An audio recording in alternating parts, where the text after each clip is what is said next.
Shalom à tous et à toutes et bienvenue dans votre émission Minute de vérité, l'émission de votre édification qui bâtit Christ en vous. Alors je suis heureuse de vous retrouver sur ce plateau pour parler d'un sujet très important de cette saison sur le mariage qui est le divorce. Alors le thème de ce soir est ce que tout chrétien doit savoir sur le divorce. Je ne suis pas seule sur ce plateau, je suis accompagnée de Melissa Mengue qui co-présentera cette émission avec moi et bien sûr avec l'homme de Dieu, l'apôtre Eddie Kadiebou Kandolo, l'homme de Dieu qui va nous apporter des réponses à la lumière de la parole de Dieu. Bonsoir apôtre. Bonsoir Melissa. Nous sommes honorés de vous recevoir aujourd'hui sur ce plateau. Je rends grâce à Dieu pour l'invitation et pour l'opportunité qu'il me donne de pouvoir être disposé à répondre aux questions de bien-aimés. Amen, que la gloire de Dieu descende. Alors, nous allons commencer et poser nos premières questions et pour cela, je passe la parole à Melissa Mengue. Bonsoir apôtre. Bonsoir Melissa Mengue. Alors j'ai comme pour première question, est-il possible de se marier à la mauvaise personne? Est-il possible de se marier à la mauvaise personne? C'est une bonne question. Ce que j'aimerais déjà répondre, c'est que on peut envisager cette question dans plusieurs optiques différentes. Mais la réponse déjà est oui, il est possible d'être marié à la mauvaise personne. On peut se marier à la mauvaise personne, mais c'est qu'on doit savoir que même si on se marie à la même mauvaise personne, une fois marié, nous devons faire de tout notre possible, je dirais, pour que notre mariage puisse honorer le Seigneur. Donc voilà un peu la réponse que je peux donner. Oui, on peut être marié à une mauvaise personne. D'accord. Alors, ça veut dire que si je réalise pendant le cours de mon mariage que je suis mariée à la mauvaise personne, je dois quand même rester dans ce mariage et essayer de glorifier Dieu dans ce mariage, même si ce n'est pas la volonté de Dieu. C'est ce que je t'ai dit tout à l'heure, que nous pouvons envisager cette question avec plusieurs optiques. En se mariant à la mauvaise personne, oui, on peut se marier avec une mauvaise personne. Mais le problème, c'est que nous devons comprendre qu'une fois qu'on est marié, il est important que nous puissions faire de notre possible pour que le mariage puisse honorer Dieu. Qu'est-ce que je vais dire par là? Je vais dire simplement que même si nous sommes trompés dans le choix, par exemple, de notre conjoint, le mariage est une alliance.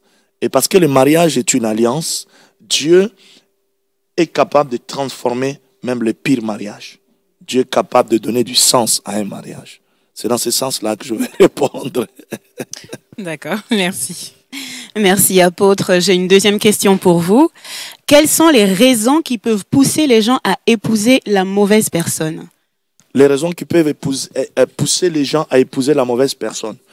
Donc déjà, sachant qu'on peut épouser une mauvaise personne et que Dieu étant capable de transformer même les pires mariages, quand nous revenons dans le contexte de la société, il y a plusieurs raisons, je dirais, qui peuvent pousser les gens à épouser la mauvaise personne. Tout dépend déjà de mobiles qui poussent la personne à entrer dans le mariage. Par exemple, il y a certaines personnes qui se mettent dans des relations de mariage qui est une relation peut-être toxique, simplement avec l'idée erronée que l'amour suffira pour pouvoir transformer l'autre de son caractère abusif, immature ou encore égoïste ou conditionnel. Il y a d'autres personnes aussi qui sont aveugles et qui entrent dans le mariage par leur attraction initiale, c'est-à-dire ils s'attirent et ils prennent conscience de vrais problèmes réellement étant déjà dans le mariage avant même de pouvoir prendre le temps de réfléchir, d'observer la personne avec qui la personne s'engage dans le mariage. Et ça peut faire à ce que nous puissions tomber sur la mauvaise personne.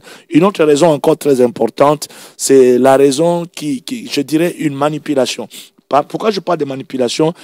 La manipulation par quelqu'un qui peut nous pousser à nous marier ou qui peut nous influencer sans pour autant que nous-mêmes nous prenons le temps d'observer, nous prenons le temps d'étudier la personne, le temps de se réengager réellement. Donc, il y a tant de raisons, dépend du contexte, qui font à ce que les gens aujourd'hui tombent sur de mauvaises personnes. Et d'autres personnes tombent sur de mauvaises personnes simplement parce qu'il y a eu l'attrait physique ou l'attrait matériel de ce qu'ils ont vu extérieurement. Mais ils n'ont pas eu le temps de plonger, de voir le caractère de la personne. Et toutes ces choses sont tant de raisons qui font à ce qu'aujourd'hui les gens tombent sur de mauvaises personnes. Merci apôtre. Vous avez dit que souvent, les gens n'ont pas eu le temps d'étudier la personne. Ouais. Est-ce que vous pensez qu'il y a un temps bien défini pour pouvoir étudier la personne? C'est vrai que des fois, on dit il y a un temps de fréquentation, Ouais. après vient le temps des fiançailles pour entrer Ouais. dans le mariage. Ouais. Est-ce qu'il y a un temps spécifique? Parce que on a vu des gens se marier après 6 mois de relation, Ouais. d'autres ont pu attendre 1 an. Mm. Et est-ce que vous pouvez nous édifier sur ce... Effectivement, moi, je conseille aux gens, la Bible ne s'exprime pas sur la durée de fiançailles, parce qu'il faut comprendre que dans la culture hébraïque, quand on parlait de fiançailles, des gens qui étaient fiancés étaient déjà d'une manière mariée. Mais la Bible ne parle pas non plus de combien de temps que le fiançailles doit prendre. Mais je pense que la sagesse de Dieu aimerait que tout celui qui veut s'engager dans une relation, dite relation de mariage, doit prendre le temps d'observer, doit prendre le temps de prier, doit prendre le temps de chercher à connaître l'autre. C'est hyper important. Aujourd'hui, beaucoup de gens tombent sur de mauvaises personnes parce qu'ils n'ont pas pris le temps de connaître la personne. Quand je parle de la mauvaise personne, c'est pas forcément parce que la personne est mauvaise ou foncièrement mauvaise, mais la personne ne correspond pas à ce que tu es. Pourquoi? Parce que tu n'as pas eu le temps d'étudier, tu n'as pas eu le temps de prier. C'est dans ce sens-là. Donc, il n'y a pas, au fait, un temps donné que la Bible stipule sur le mariage, ou pardon, sur le temps avant le mariage. Mais la Bible parle du fiançailles. Le temps du fiançailles, c'est le temps où chacun doit observer. C'est la raison pour laquelle, d'ailleurs, j'encourage beaucoup de personnes qui sont fiancées. Aujourd'hui, nous voyons des gens qui sont fiancés, quand ils se rencontrent, c'est justement, ils se limitent au niveau de la Bible, ils se limitent au niveau d'exhortation, c'est bien, mais c'est pas tout. Je pense que le temps de fiançailles, c'est le temps de discuter sur des choses sérieuses, de discuter sur les habitudes, de discuter sur certaines convictions qui font partie du caractère de la personne. C'est dans ce sens-là qu'on peut observer et pouvoir avoir à tomber sur la bonne personne. Voilà. Merci, apôtre. Je laisse la parole à Mélissa Mengue. Alors, moi, j'ai une troisième question. C'est comment éviter justement de se marier à la mauvaise personne? Comment éviter de se marier à la mauvaise personne? C'est une très bonne question aussi. Dieu, dans son plan, aimerait que nous puissions tomber sur la bonne personne. Mais comment éviter de se marier à la mauvaise personne? La première des choses, c'est d'abord faire confiance au Seigneur. Apprendre à faire confiance au Seigneur. Ne pas faire confiance à notre chair. Ne pas faire confiance simplement à ce que nos yeux voient, mais faire d'abord confiance à Dieu. Pourquoi? Parce que je crois fermement que c'est Dieu qui donne de mari pour ses filles. Et Dieu donne de femmes pour ses fils. Donc si nous faisons déjà confiance à Dieu, ça nous éviterait de tomber sur de mauvaises personnes. La deuxième des choses, pour nous éviter de tomber sur de mauvaises personnes, nous ne devons pas être pressés. Il y a des gens qui sont trop pressés. Ils sont pressés parce qu'ils voient certaines personnes se marier. Ils sont pressés parce qu'il y a des copines qui se sont mariées. Alors, par la précipitation, certaines personnes tombent sur de mauvaises personnes. Si nous voulons éviter aussi de tomber sur de mauvaises personnes, on ne doit pas être pressé. Le mariage n'est pas une course. On ne se marie pas parce qu'on court. Beaucoup de personnes aujourd'hui qui se sont mariées simplement parce que toutes les copines sont mariées, moi je vais me marier aussi, ou tous les copains sont mariés, moi je vais me marier. On fait généralement de mauvais choix. Et certaines personnes sont tombées sur de mauvaises personnes. Donc il est important pour nous, si nous voulons éviter de faire de mauvais choix, de pouvoir se marier par précipitation. Et ça c'est important. Un autre point que j'aimerais peut-être évoquer concernant le choix pour ne pas tomber sur une mauvaise personne, c'est de se lier à ce que la parole de Dieu dit. Il y a des chrétiens aujourd'hui qui se marient facilement à des personnes qui ne croient pas, qui ne partagent pas la même foi que eux.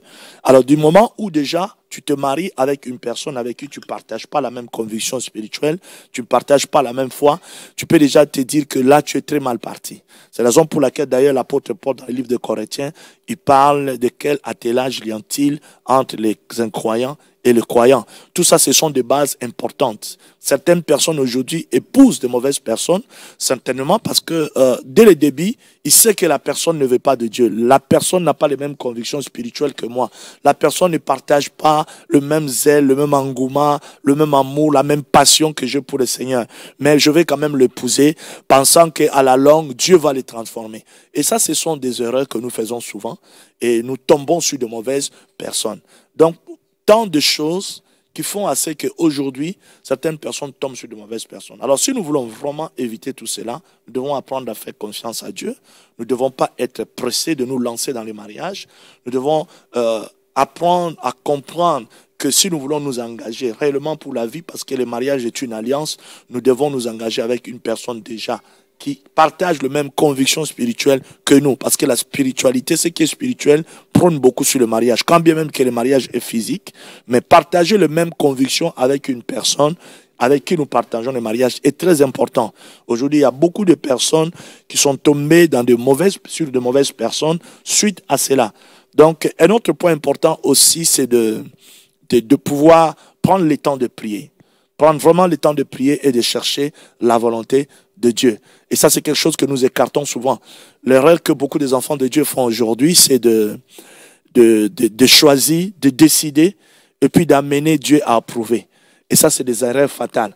Et c'est ce qui fait qu'aujourd'hui, beaucoup de gens tombent sur de mauvaises personnes. Bon, Seigneur, moi, j'ai choisi, j'ai convoité, et moi, je pense que dans ma convoitise, ça me suffit, Seigneur. Alors, je viens seulement t'informer. C'est comme un enfant qui vient, non pas demander une permission à son père, mais qui vient informer son père pour faire quelque chose. Et c'est ce qui fait que beaucoup tombent dans des pièges. Donc, voilà tant de stratégies, tant de clés qui peuvent nous permettre d'éviter de tomber sur de mauvaises personnes. Mais en parlant de temps, parce qu'on a dit qu'il fallait ne pas être dans la précipitation, comment savoir que c'est le temps, en fait, pour penser à vouloir se marier, pour justement déposer ce fardeau au pied de Dieu? Parce que, certes, il y a ce que la parole de Dieu dit aussi, mais il y a aussi... comment je pourrais tourner ça? Il y a aussi le désir humain aussi, à un moment donné, qui arrive, qui dit que je pense que je suis arrivé à une certaine étape de ma vie, il serait peut-être temps que je me marie. Ok. Alors, quand je parle de temps, il y a 2 volumes ou 3 volumes que j'aimerais bien éclairer. Le premier volume, c'est que le temps, quand je parle de temps, c'est-à-dire c'est par rapport à la maturité. Parce que le mariage n'est pas une affaire d'enfant. Il y a des gens qui peuvent être âgés dans leur âge normal, chronique, mais qui peuvent encore être des gamins, des gamines dans leur tête. Le mariage n'est pas un problème, une affaire d'enfant. Le mariage est une affaire de personnes mûres dans leur tête. Ça, c'est déjà important. La deuxième des choses, quand je parle de temps, en parlant de temps, quand je me situe par rapport au temps, j'aimerais simplement amener les gens à comprendre aussi que le temps qui peut correspondre au temps où nous pouvons nous marier, c'est le temps où nous nous sentons capables de nous marier. Ça, c'est hyper important. C'est le temps où nous sentons que là, il faudrait que nous nous marions. La Bible parle du mariage en donnant beaucoup de raisons pour lesquelles les enfants de Dieu doivent se marier. Parmi tant d'autres, ils disent, par exemple, pour éviter la fornication, l'impudicité, que chacun ait son mari, que chacun ait sa femme. Quelqu'un qui commence à sentir qu'il brûle en lui, cela prouve déjà qu'on commence à être dans le temps de pouvoir se marier. Mais tu peux sentir en toi que tu es en train de brûler, mais rester encore gamine ou gamin dans ta tête. Ça veut dire que ce n'est pas encore le temps. Donc, il est important de prendre tous ces paramètres-là en compte. Donc, on peut sentir que maintenant, là, je suis en train de brûler, il faudrait que je me marie. Ça, c'est le temps. Mais maintenant, il faut se poser la question, est-ce que mentalement, dans ma tête, est-ce que je suis mûr pour pouvoir accéder au mariage? Pourquoi il y a beaucoup de divorces, beaucoup d'anomalies aujourd'hui dans les mariages? Parce que les gens se marient étant des gamins. Les gens apportent la gaminerie dans les mariages. Ça fait qu'aujourd'hui, les mariages ne sont pas stables, même dans la vie des enfants de Dieu.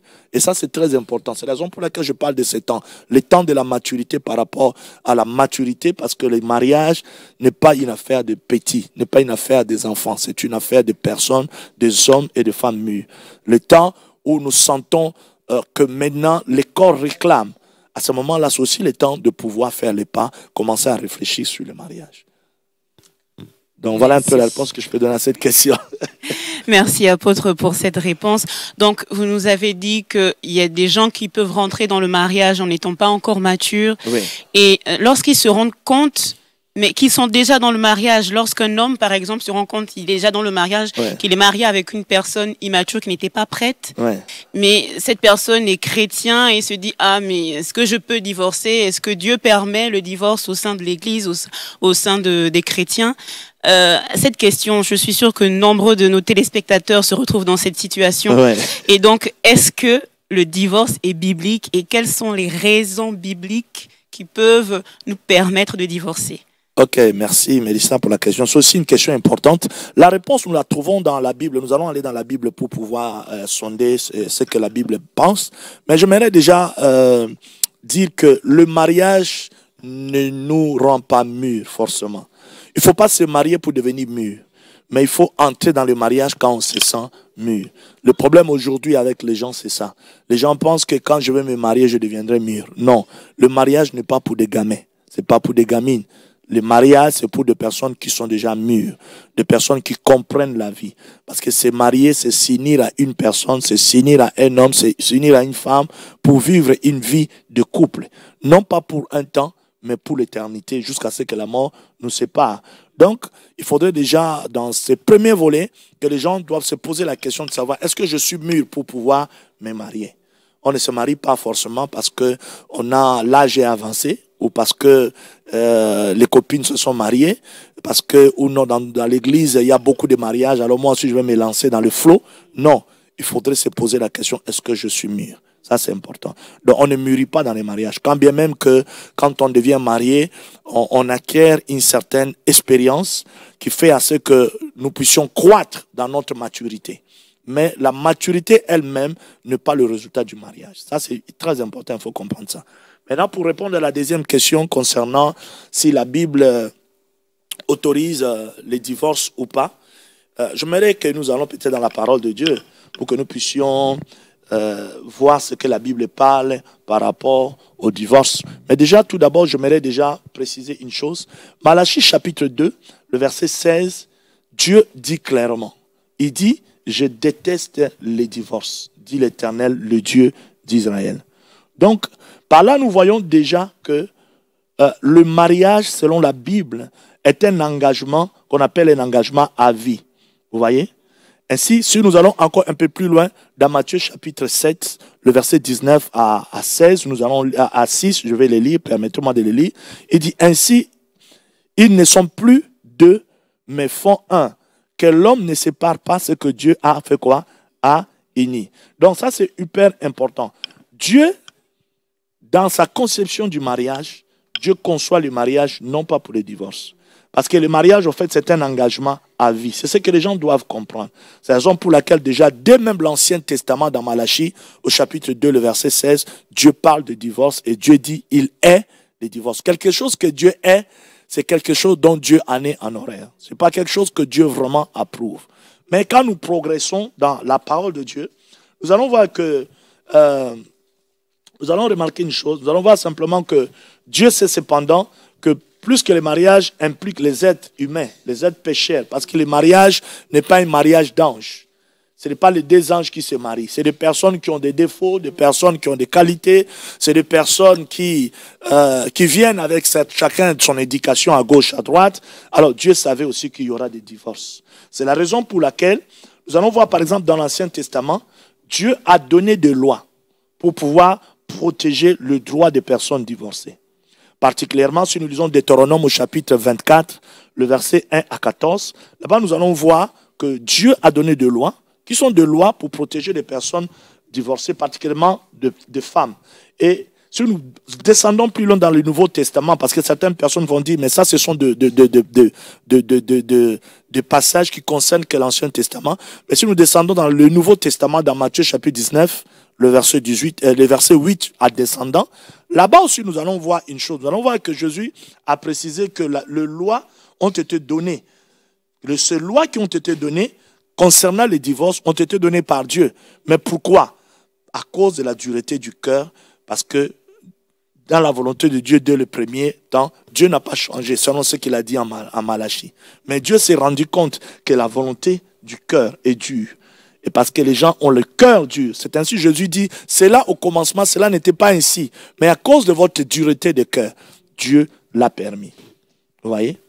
Donc, en quelque sorte, les divorces n'étaient pas dans le plan de Dieu. Mais Dieu a quand même pourvu de manière à ce que, à donner certaines lois par rapport à ça pour pouvoir gérer la situation partant de la dureté du cœur de l'homme. Merci, apôtre. Je laisse la parole à Mélissa Mengue. Alors, est-ce qu'il y a d'autres raisons qui ne sont pas mentionnées dans la Bible qui puissent permettre au divorce? Enfin, moi, c'est une question que je me suis toujours posée, même si je ne souhaite pas que ça m'arrive, bien évidemment. Ouais. Mais si un jour, voilà, au nom de Jésus, si un jour, par exemple, voilà, il s'avère que l'homme ou la femme trompe son conjoint, Ouais. moi, je me suis toujours dit que même si je suis chrétienne, franchement, ça, je ne pourrais pas supporter ça. Ouais. Et j'aimerais divorcer. Donc, est-ce que, vu que ce n'est pas vraiment mentionné, c'est juste mentionné dans la Bible que l'homme a le droit de répudier sa femme si elle a commis un adultère. Ouais. Mais on ne parle pas du sens inverse. Si c'est l'homme qui commet l'adultère, est-ce que nous, femmes, on a le droit de répudier notre mari? Ok. Avant de parler déjà sur des raisons, d'autres raisons pour divorcer que la Bible ne mentionne pas explicitement dans la parole, j'aimerais peut-être aborder d'abord la réponse ou aborder ta question différemment. En répondant d'abord sur la question de savoir quelles sont les raisons qui sont des raisons valables pour divorcer dans la Bible. Et la Bible nous enseigne, la Bible nous informe sur toutes ces choses. Si nous lisons par exemple Matthieu, au chapitre 5, le verset 32, nous allons un peu lire Matthieu 5, verset 32. Et j'aimerais qu'on lise deux passages, Matthieu 5, verset 32, mais lisons aussi Matthieu 19, le verset 9. Nous allons comprendre la première raison dont la parole de Dieu mentionne dans la Bible. Matthieu 5, 32, qu'est-ce que la Bible dit dans Matthieu 5, 32? La Bible est claire, la Bible dit: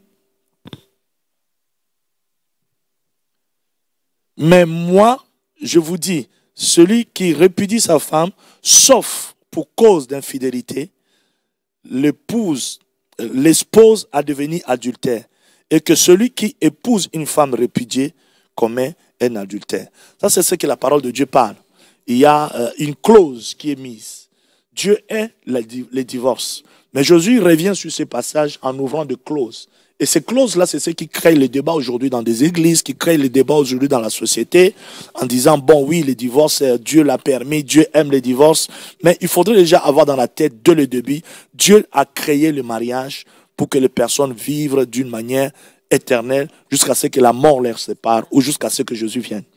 Mais, dans le même temps que Dieu établit le mariage, il y a des clauses qui ont été mises. Parce que Dieu sait que le mariage n'est pas spirituel. Le mariage est humain. Le mariage est fait des hommes, je dirais, imparfaits. Et quand nous lisons Matthieu chapitre 5, le verset 32, Jésus est tenté de parler, répondre à la question dont tu as posée tout à l'heure.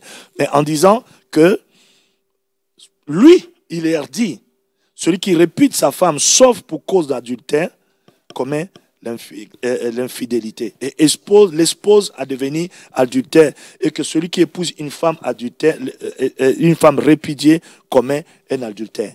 Si nous allons par exemple encore dans Matthieu, j'aimerais qu'on lise tous les deux passages parce que c'est important que le peuple de Dieu soit éclairé. Dans Matthieu chapitre 19, le verset 9, qu'est-ce que la Bible dit? La Bible dit: mais je vous l'ai dit, que celui qui répudie sa femme, sauf pour infidélité, qui en épouse un autre, commet un adultère. Alléluia. Amen. Donc c'est hyper important pour nous. La Bible parle ici de la première raison, qui est la raison d'adultère. C'est vrai qu'ici on parle de la femme. Mais quand on voit dans la globalité de la chose, l'adultère dont la parole de Dieu parle ici, ou encore de l'infidélité, si nous allons dans les Écritures hébraïques, ou si nous allons dans la Bible hébraïque, nous allons voir que l'infidélité dont on parle ici, ce n'était pas seulement l'adultère. L'infidélité, on parlait de l'impudicité, on parlait de la fornication, on parlait de toutes ces choses qui ont trait à la sexualité, qui définissaient l'infidélité. Donc, en parlant de ça, la Bible ne s'arrête pas seulement au niveau de l'infidélité de l'homme, de la femme, mais la Bible parle de l'infidélité en globalité, si nous voulons bien comprendre l'essence. Donc la première raison, c'est l'infidélité. Ça, c'est une clause que Jésus donne. Quand bien même que l'infidélité est un péché comme les autres péchés, qui peut être aussi pardonné. Il y a certaines personnes qui aujourd'hui peuvent dire, bon, parce que c'est l'infidélité, en tout cas, voilà, la Bible parle de l'infidélité, alors moi, je me tiens dessus. Moi, je suis convaincu que si Dieu peut pardonner d'autres péchés, Dieu peut pardonner aussi l'infidélité. Et si Dieu nous appelle à pardonner le péché, Dieu nous appelle aussi à pardonner de l'infidélité. Mais c'est ainsi, à cause de la dureté de cœur de personnes, Jésus donne cette clause en disant que celui qui trouve pour mobile les divorces simplement parce que la personne a été infidèle, paie. Mais ce n'est pas, le divorce ne doit pas être lucide, je dirais, ne doit pas être un point de chute. Parce qu'à part le divorce, il y a les pardons. À part le divorce, il y a des démarches à faire. Je vois que Mélissa elle n'est pas d'accord. Je vais y arriver. Je vais y arriver. Je suis en train de lire les Écritures. Je suis en train de lire les Écritures. Et je suis en train de m'appuyer sur les Écritures pour répondre à cette question. Je reviendrai sur les autres raisons des divorces. Déjà, les premières raisons parlent de l'adultère. Mais moi, je le répète encore, l'adultère, c'est un péché. L'infidélité est un péché. Et quand la Bible parle de l'infidélité, dans la parole de Dieu, la Bible rejoint toutes ces choses. Dans la Bible hébraïque, quand on parle de l'infidélité, on ne parle pas que de l'adultère. On parle de la fornication, on parle de tout ce qui a trait à l'impureté sexuelle. Vous voyez? Donc, c'est pour dire simplement que l'infidélité peut être l'une des clauses qui peut amener au divorce, mais l'infidélité reste un péché qui peut être pardonné.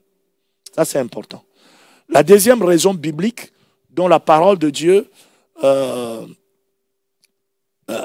ouvre comme étant une clause de divorce, nous pouvons le lire dans 1 Corinthiens chapitre 7, le verset 15. J'aimerais le lire, parce que c'est important toujours de lire la parole de Dieu et d'interpréter la parole de Dieu comme il faut. Parce qu'il y a beaucoup de personnes aujourd'hui, il y a même des couples aujourd'hui, quelqu'un me faisait rire, il disait, il y a des couples aujourd'hui qui prient, les femmes ou les maris prient seulement que la femme puisse tomber dans l'impudicité, dans l'infidélité. Le mari qui ne veut plus de sa femme, il souhaiterait qu'un jour que la femme tombe dans l'infidélité. Comme ça, il aura au moins raison de laver sa conscience. Mais ce qui est sûr, c'est que l'infidélité est un péché qui peut être aussi pardonné. Si Dieu pardonne l'infidélité comme il peut pardonner le mensonge, comme il peut pardonner les vols, ça veut dire que nous aussi nous sommes appelés à pardonner tel que Dieu le fait. Alors nous voyons dans la parole de Dieu, dans le livre de 1 Corinthiens chapitre 7, le verset 15. J'aimerais lire la deuxième raison. La deuxième raison peut s'avérer être l'abandon d'un conjoint incroyant, tel que la parole de Dieu l'est dit dans 1 Corinthiens 7, le verset 15. Et j'aimerais m'expliciter pour aider les gens à comprendre ça, parce que c'est un peu complexe. Je vais lire 1 Corinthiens 15. La Bible dit, si le non-croyant se sépare, qui se sépare, le frère ou la sœur ne sont pas liés, dans ces cas-là, Dieu nous appelle à vivre en paix. Donc, il y a cette deuxième raison qui est une raison aussi valable, qui est une clause qui fait partie de voies pour lesquelles la Bible autorise par rapport au divorce. C'est-à-dire un non-croyant qui abandonne, qui refuse, qui perd la foi, qui le lie à son mari ou à sa femme.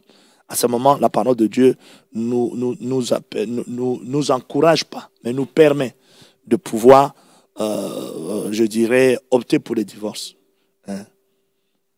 Donc c'est dans ces deux cas-là que nous voyons des clauses où je peux dire que le divorce est permis. Mais je reviens encore sur quelque chose de très important, sur quelque chose que beaucoup de gens peuvent ne pas être d'accord, mais c'est la parole de Dieu.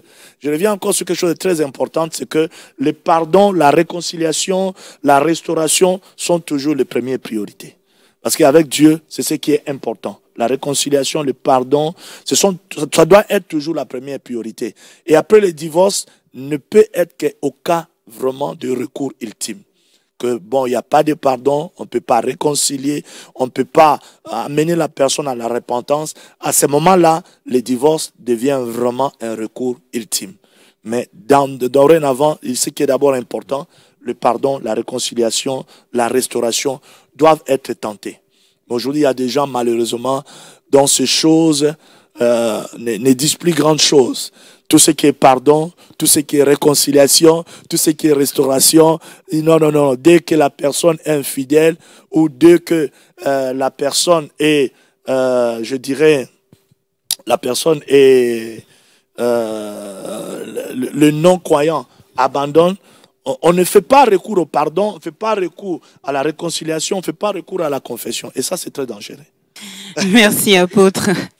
J'espère que vous avez pu rassurer Mélissa Mengue, qui est très à fond dans son idée de divorcer à la première infidélité. Ça, mais cela n'est important. Si la technique peut nous donner encore quelques minutes, vraiment, c'est important de pouvoir éclaircir le peuple de Dieu sur ces genres de domaines, parce qu'on ne pourra pas être dans les temps par rapport à ces sujets, parce qu'il faudrait vraiment éclairer les gens. Il y a un deuxième aspect des choses que je n'ai pas peut-être répondu.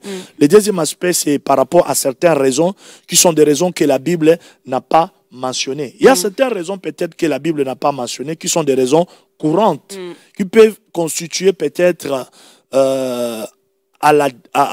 au dernier recours des divorces. Par exemple, des raisons comme la violence conjugale, un mari qui est très violent, qui violente sa femme à l'extrême et qui n'est pas prêt de renoncer à ça.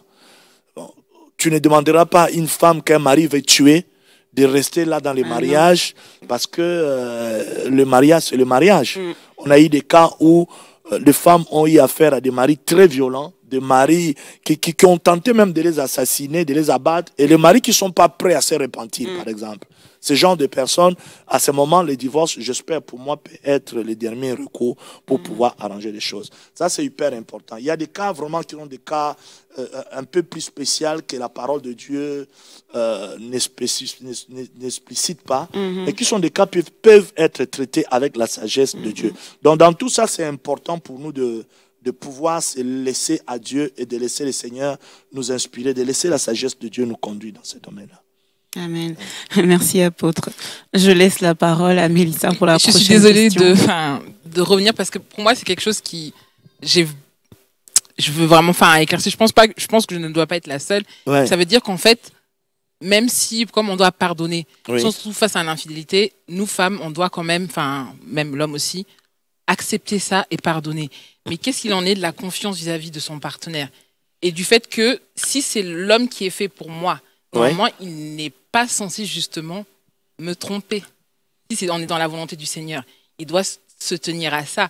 Alors, comment faire face à tout ça? Parce qu'il y a plein de questions qui vont se poser automatiquement. Est-ce que ça a été la personne qui était faite pour moi?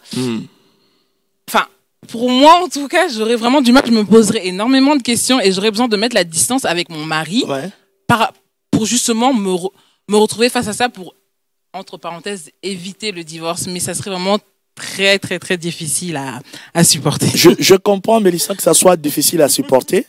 Mais ici, nous ne sommes pas en train de répondre aux questions pour faire plaisir aux gens. Nous sommes en train de répondre aux questions par rapport à ce que la Bible enseigne, parce que nous voulons faire asseoir les gens dans la parole de Dieu. Je pense que j'ai évoqué certains versets, par exemple le verset de 1 Corinthiens chapitre 5, le verset 32, et le verset de 1 Corinthiens 19, le verset 2, et puis 1 Corinthiens 7, le verset 15, qui nous donnent à peu près les deux raisons valables pour le divorce.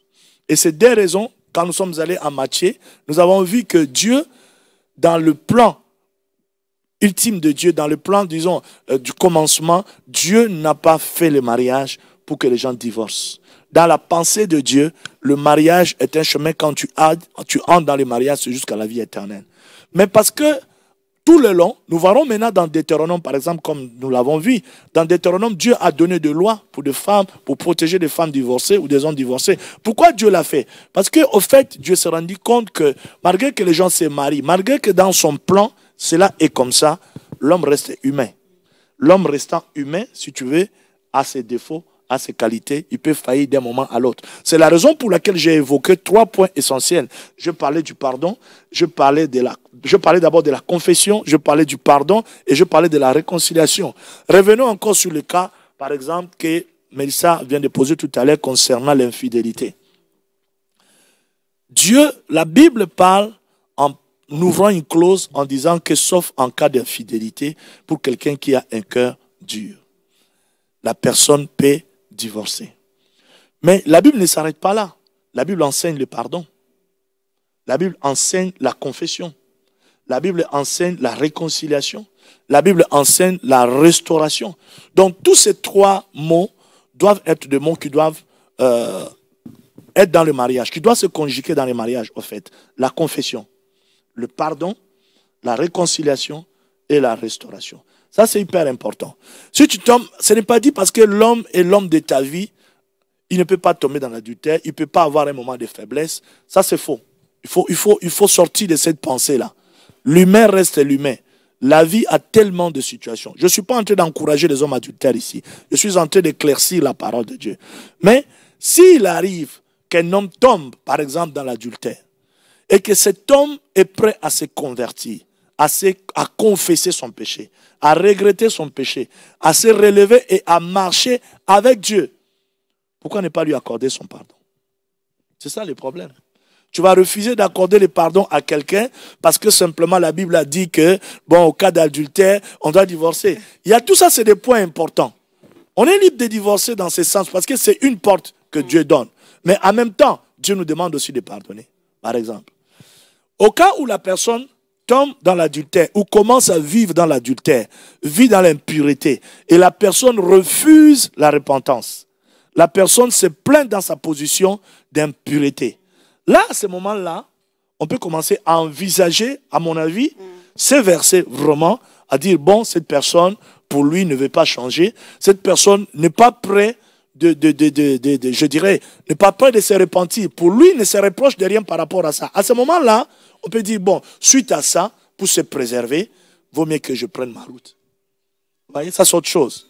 Mais si la personne se retrouve dans cette situation et que cette personne est attristée et cette personne est prête à confesser, cette personne est prête à se repentir, à se relever, à continuer avec Dieu, pourquoi ne pas privilégier le pardon? Le pardon est très important. Ça, c'est hyper important. Pourquoi ne pas privilégier la réconciliation? Parce que Dieu est pour la réconciliation. Ça, c'est hyper important. Comme je disais tout à l'heure, il y a des femmes qui sont fatiguées de leur mari, ou des maris qui sont fatigués de leur femme, qui disent simplement, en tout cas, s'ils peuvent tomber dans ça, comme ça, j'aurai au moins une raison valable de pouvoir faire taire ma conscience. On doit sortir de cette philosophie. On doit entrer dans la philosophie de la parole de Dieu. Jésus enseigne et ouvre des clauses sur le divorce. Mais Jésus clôture en disant qu'au commencement, cela n'était pas ainsi. Donc ça, c'est hyper important de pouvoir comprendre ça. Ces quatre choses, Mélissa, doivent exister dans le chemin, dans le parcours d'un mariage. La confession, le pardon, la réconciliation et la restauration. Dieu est capable de restaurer. Ce n'est pas parce que quelqu'un a été adultère ou infidèle une fois. J'aimerais parler de l'infidélité. Parce qu'aujourd'hui, quand on parle de l'infidélité dans la Bible, ici, l'infidélité n'est pas fiée seulement à l'adultère. L'infidélité, quand nous allons dans les Écritures, en lisant dans les écrits grecs, la fornication fait partie de l'impudicité. Toute forme de l'impureté sexuelle fait partie de l'impureté, de l'infidélité. Donc, c'est important pour nous de pouvoir comprendre ça. De pouvoir comprendre ça. Merci, apôtre Mélissa. Je te rappelle que l'esprit est bien disposé, mais la chair est parfois faible. Donc, il va falloir faire un effort et de pardonner. Si Dieu pardonne tous les péchés, même les plus mauvais, donc nous aussi, nous pouvons pardonner. Si la personne persiste, et comme l'apôtre vient de parler du cœur dur, oui. Si la personne persiste dans son péché, et maintenant on peut envisager le divorce. On voit même dans le monde, il y a ce qu'on appelle les thérapies de couple. C'est pas là, au premier problème que les couples divorcent. Ils vont voir des thérapeutes, essayer de trouver des solutions. Et maintenant, s'ils n'arrivent pas à trouver la solution ultime, c'est le divorce. Bah, écoute, on va vers le divorce. Voilà. Le divorce doit être le dernier recours. Vraiment, les derniers recours. Vraiment, les derniers recours. C'est un sujet important. Je nous encourage à comprendre ça. Parce que si nous voulons comprendre les raisons sur le divorce, les causes ou la pensée de Dieu, il est important que nous retournons dans la parole de Dieu. Que nous puissions lire la Bible d'une manière éclairée. Et que nous puissions lire la Bible d'une manière, je dirais, d'une manière simple et sincère. Que nous ne lisons pas la Bible en fouillant des versets qui peuvent nous aider à nous tenir sur notre position. Et ça, c'est hyper important. Merci, apôtre. Je pense que le temps qui nous est imparti est largement dépassé. Oui. Mais ce thème, il est tellement profond, il est tellement important. Moi-même, je suis dedans et je pose des questions qui arrivent comme ça. Je pense que c'est une émission qu'on pourra faire en 2 parties. Et je propose que la prochaine émission, nous gardions encore ce thème et pour en débattre encore longuement. Parce que je pense que même nos téléspectateurs sont intéressés par ce thème. C'est un thème qui touche beaucoup de chrétiens, qui attriste beaucoup de chrétiens. Il y en a qui se sentent emprisonnés parce qu'ils se disent en tant que chrétien, je serais mal vu si je divorce et tout. Donc, je propose que la prochaine émission, on continue sur ce thème. Je ne sais pas si vous serez disposé pour une prochaine émission sur ce même thème. Exactement, je suis toujours disposé pour pouvoir apporter aux enfants de Dieu la réponse à certaines questions en ayant la Bible ouverte et en lisant la parole de Dieu. C'est vrai que c'est un terme très large qui ne peut pas être débattu à un moment simplement comme ça. Il y a beaucoup de questions qui tournent sur le divorce, malheureusement aujourd'hui, même dans des églises. Donc je suis disposé la prochaine fois. Je répondrai toujours à l'invitation pour pouvoir répondre aux questions que les téléspectateurs auront posées, afin de les éclairer sur ce thème. C'est un thème très large. Nous serons très honorés de vous recevoir à nouveau. Amen. Et donc, je vous laisse 2 minutes pour pouvoir clôturer ou pouvoir dire un dernier mot sur cette première partie. Alléluia. Un dernier mot pour résumer, au fait, cette dernière partie. C'est important que nous puissions savoir que Dieu est le divorce. C'est important. Et que Dieu a instauré le mariage afin que 2 personnes vivent tout le long de leur vie. Et que malgré cela, Dieu sachant aussi que le mariage est fait d'hommes imparfaits, Dieu a ouvert des clauses qui font à ce qu'aujourd'hui, les personnes puissent se dégager de ces liens de mariage. Mais qu'à cela ne tienne, nous devons déjà, étant qu'enfants de Dieu, entrer dans le mariage pas en ayant en tête qu'il y aura un chemin de sortie. Ça, c'est hyper important. Parce qu'il y a des gens aujourd'hui qui se marient, mais quand ils vont à la mairie se marier, ils cherchent déjà leur avocat qui sera là et qui va les défendre au cas où ça n'irait pas. Donc, ce n'est pas dans ce sens-là qu'il faut aller. C'est la raison pour laquelle je disais tout à l'heure que le mariage n'est pas une chose qui... c'est pas quelque chose qui... C'est pas pour les gamins. C'est pour des personnes qui sont mûres. Quelqu'un qui s'engage au mariage doit savoir qu'il s'engage à une alliance. Et quand on s'engage à une alliance, c'est quelque chose d'éternel. Quand bien même qu'il y a des clauses que Dieu a ouvertes, qui peuvent permettre à ce que les gens puissent divorcer, mais il est important que quand nous nous engageons dans un mariage, que nous nous engageons dans la pensée de dire que nous marions pas pour divorcer. C'est la raison pour laquelle j'ai dit au début, avec la sœur Mélissa, c'est important de prendre son temps, de prendre le temps de réfléchir, de prendre le temps de se poser des bonnes questions avant de s'engager, de ne pas se précipiter.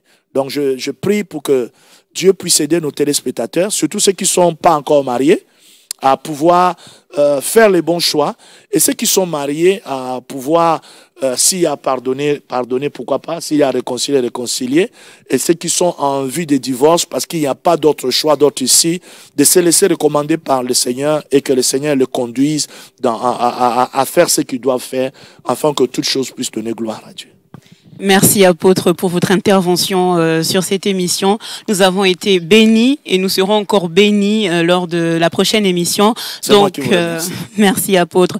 Donc vous l'aurez compris, la prochaine émission sera encore sur ce même thème, sur le divorce. Donc nous avons reçu beaucoup de questions par rapport à ce thème, et vous aussi n'hésitez pas, si vous avez encore d'autres questions sur ce thème, allez sur le site internet de l'église www.centrechrétienbéret.com et vous allez pouvoir poser encore vos questions. Je suis sûre que même pendant cette émission, vous avez eu d'autres questions qui sont venues. Donc, n'hésitez pas, allez sur le site et posez vos questions. Je répète, le site, c'est www.centrechrétienbéret.com. Shalom à tous et à la prochaine émission.